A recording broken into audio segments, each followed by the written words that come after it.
On Truth-Telling. A demonstration of the inseparability of truth from the telling of it. By Michael E. Hunter. 38. Time for a reckoning. Perhaps it is time for a reckoning. Almost 3 years have gone by since I wrote down the first line of this essay. I have already covered the major part of my life as a truth-teller, and all that remains is a period of 10 or 12 years that needs to be elevated, yes, I have to say elevated, to the rank of crowning and concluding achievement. But what about these years? Why are they important? What do they have to say about me, about truth-telling, that hasn't already been said? Perhaps I can venture an answer along these lines. My being a graduate student over nearly 10 years with a couple of these spent cab driving, it bothers me to bring this up now, to mention cab driving even in passing, because it is stigmatized to some degree and connotes mediocre ambition and limited intellectual means, and yet, on the other hand, I feel it is appropriate to what I'm about to say, was split between grooming myself for professional status and subverting this process. The allure of professionalism was very real to me, and oftentimes over the course of 10 years I had occasion to imagine myself as the singular and striking and, despite my 40-odd years, newly minted university professor. In my heart of hearts I felt an enduring youthfulness that couldn't be matched in the one area that seemed most important to me. Just as had been my experience through all my undergraduate studies, I came across no one who, as a truth-teller, outdid me in boldness, outspokenness, and even recklessness. And who's ever spoken about it so much? What if telling the truth about truth-telling? It's his walking the tightrope, Andrew. If he didn't do it this way, he'd be holding onto a discourse that wasn't pure. It's got to be risked out of fear that fear might get behind it and control it, like what happens to so many respectable discourses. Depended entirely upon resisting the pull of professionalism. Wouldn't this then be of utmost significance to my subject? Of course I realize that raising this question already raises a prejudice against professionalism. It already raises it because it is already stealthily or surreptitiously or even straightforwardly present as the answer to this question that is precisely this project. This very personal and particular work that at the same time is trying hard to be one with my career, my path, my trajectory, my errancy, my non-career, my non-professionalism, my valuing all this, at least for myself, more than any straight-line flight to a well-known and well-defined objective. It's all very confusing, isn't it? Prejudice, I mean. Who has it, who doesn't? Nietzsche said it was all out in the marketplace. The educated world, I think he meant. Only he wasn't very nice about it, and so he showed his own prejudice. He called scholars, imagine them writing about him now, scholarly oxen.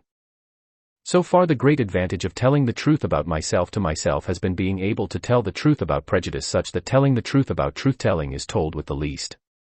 Had I used a purely public or conventional voice instead of a more personal or, for that matter, literary voice that is also more than one voice, I would have been forced into serving the ideal of truth that, by virtue of its valuing clarity, coherence, and conclusiveness above comprehensiveness, not that it doesn't value the latter of course, would have prevented me from exhibiting my own prejudice in a way that encouraged it to be not only out in the open but subject to the influence and contrariness of others.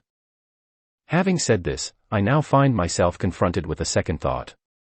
Though I may be open about my prejudice to all the world and challenge it to no end, there is still nothing in the strictest sense that prevents it from being less a prejudice than whatever opposes it. Oh, true heart. You don't back off from telling the truth about the uncertainty every truth-teller carries around in his heart but fails to address. So far I have let the element of uncertainty ride high in my discourse. Everything that is most dogmatic in my thinking inclines me thus.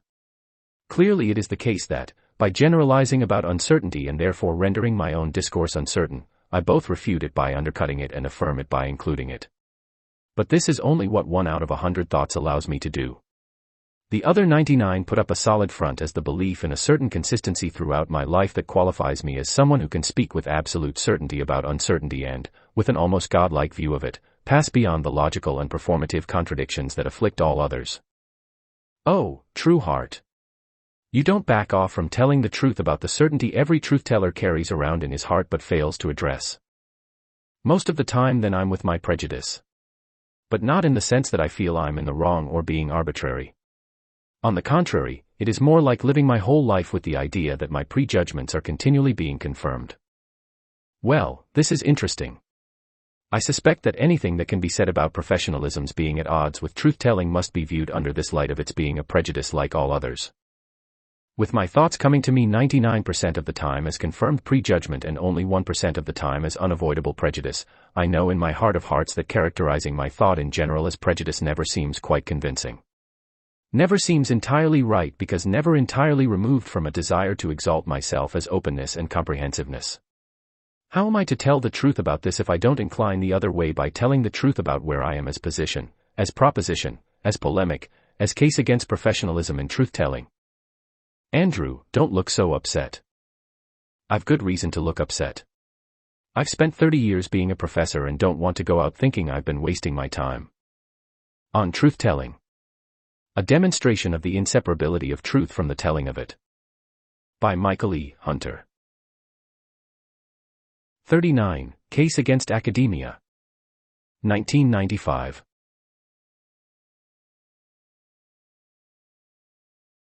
Everyone touts the value of a higher education and everyone more or less knows of its advantages. To speak on this side of the matter then would be as banal as recounting the beneficial effects of eating wholesome food or taking exercise. For the most part, it would be best to avoid such tedium no matter what scholarly propriety dictates in the way of showing all sides of an issue. If there is always more than one position to occupy, there is no position secure or definitive. Rather than making a pretense of presenting my position as wholly objective, I therefore would do best to let it honestly reflect my personal involvement. Moreover, the dominant position of the day, precisely by virtue of its being dominant, pays scant attention to the weak challenges to its authority which fall under the rubric of being fair and balanced. To be an effective critic of Christianity or Christendom when all the world proclaims itself Christian requires something more than a moderate tone and taking into account all opposing views. In a similar fashion, the critic of academia must raise his voice if he is not to be drowned out by the many that sing its praises. When academia speaks of its striving for excellence, it presumably means that it sets out to be more than the mere training ground for various sorts of professions.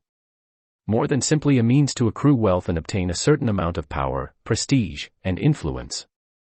It presumably means, particularly with respect to the liberal arts, the cultivation and enrichment of the individual.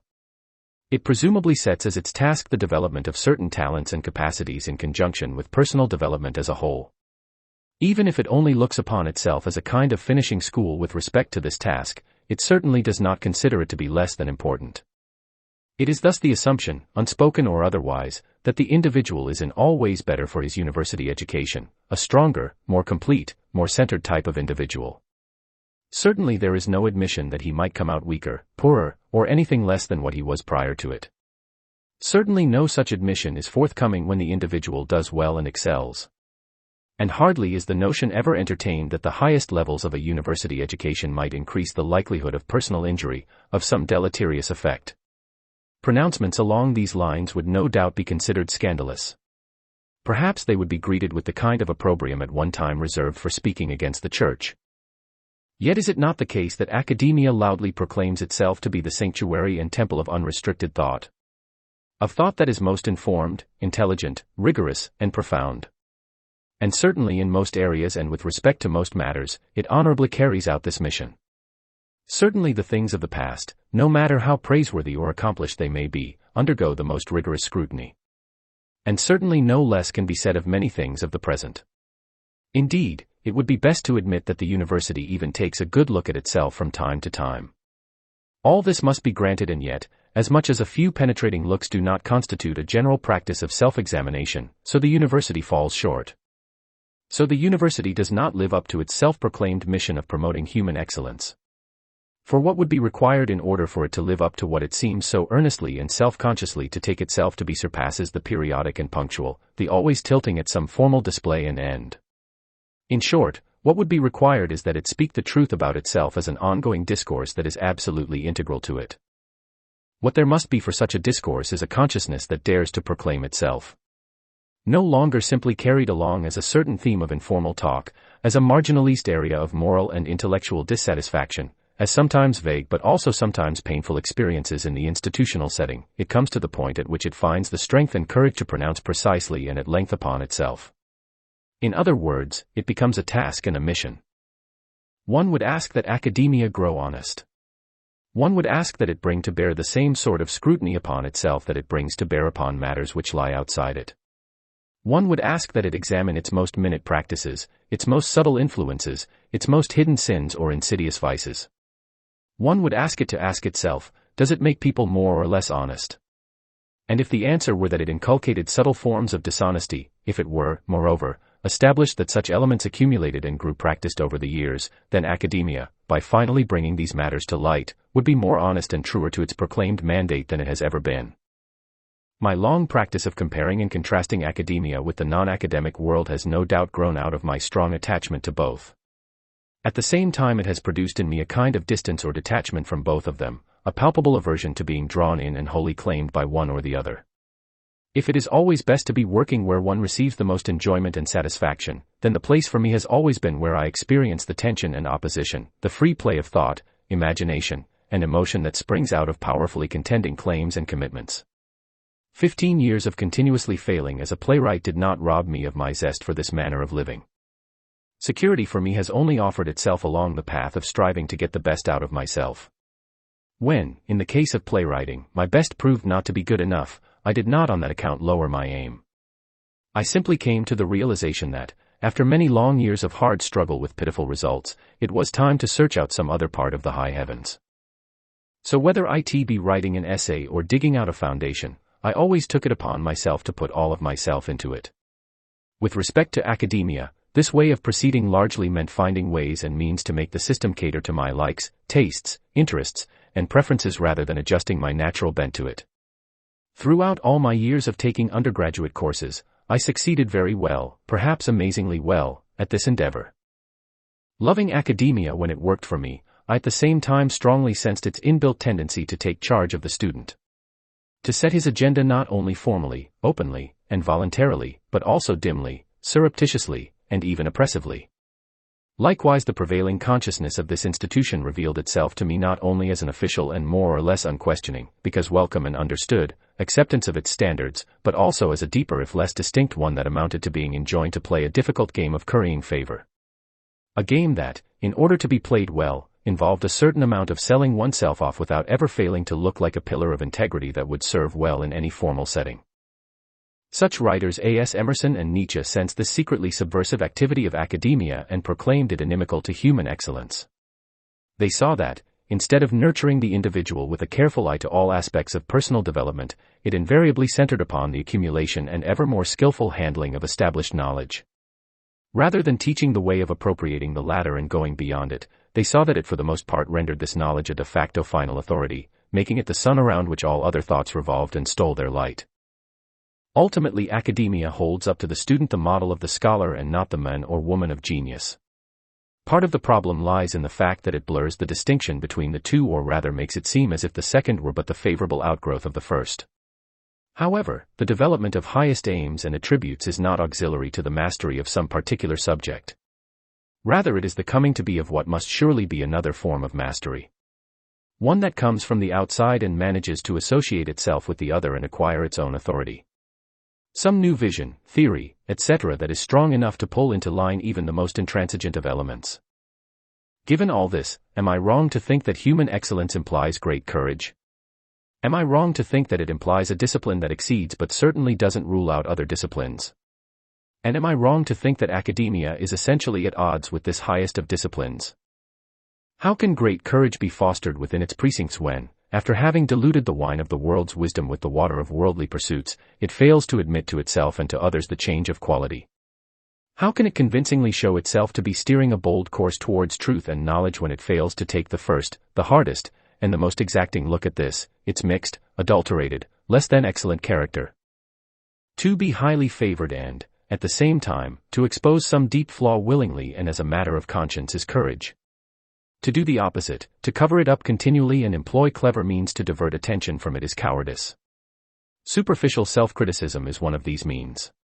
Criticism which only has the common rhetorical ring to it, the common way of focusing upon a problem, and the common way of really leaving everything, particularly one's good conscience about everything, exactly the way it was. The deep discourse is lacking.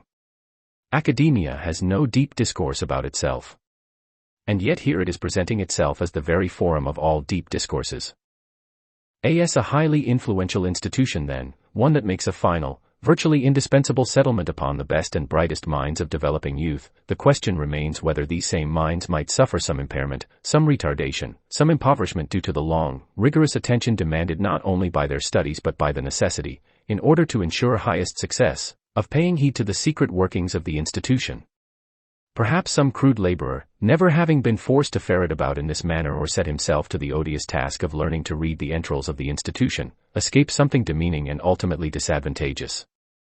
Is it possible that the institution is a consummately subtle and richly rewarding tyrant?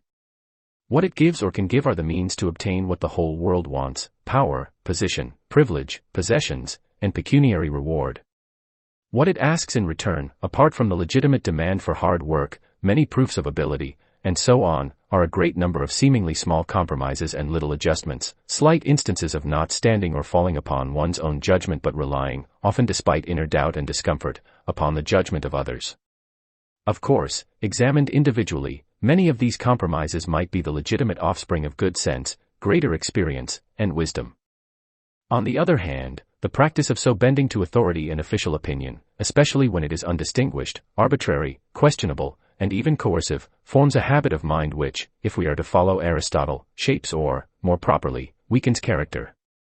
It is the cultivation of the practice of not taking a stand when, despite compunctions or even strong claims and moral commitments to the contrary, such a stand threatens personal interests. Such then is the whole of my case against academia. I do not quarrel with the fact that it brings forth many shining examples of diligent, conscientious, intelligent, capable, and highly agreeable success seekers.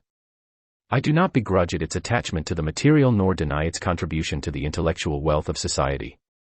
I do not even think myself in a position to condemn it for a certain amount of institutional insensitivity, imperfection, and traditional stodginess mixed with fashion-conscious superficiality. What I do take issue with is its gilding this medley of the low, the mediocre, and the high with the name of excellence. What I take issue with even more is its implying that this word excellence also applies to the kind of human being shaped by this institution. Such a travesty in the face of what all the past teaches us, what all great writers, thinkers, and events speak so clearly, is the mediocrity of academia par excellence. For what it does is make a false connection between the spirit which invests the greatest human accomplishments and the spirit which guides the normal affairs, aims, and so forth of this institution. By effectively claiming that the second is on a near or equal footing with the first, it slights the first, rendering it somewhat unreal, shadowy, and insubstantial. No longer then does it seem to stand as a viable guide or even a possibly divine calling in the actual business of living and learning. Rather it becomes aloof, distant, frozen, an archaic feature of certain interesting thoughts or items in books and no more. It robs the present-day consciousness of a genuine sense of connection, of even the need for a connection, with the gods which present themselves in one's kitchen. Do we really need all this to tell us that the institution is imperfect? That mere human beings manage its affairs and teach in it? Alice, I frankly don't see any advantage in speaking about the university as if it should be functioning at the level of genius. It deals with a large number of people and so naturally must treat human excellence not at the level of 1 in a million but at the level of what works best for most people. I'll admit that my case against academia doesn't register where most people are most of the time but only where they are some of the time. Exactly. It's not the theoretical or practical he's primarily concerned with. Oh, Andrew, if only academia said what you're saying right now. Loudly and clearly. But of course it doesn't, and so naturally it makes truth-telling curtsy to the values of efficiency and payoff.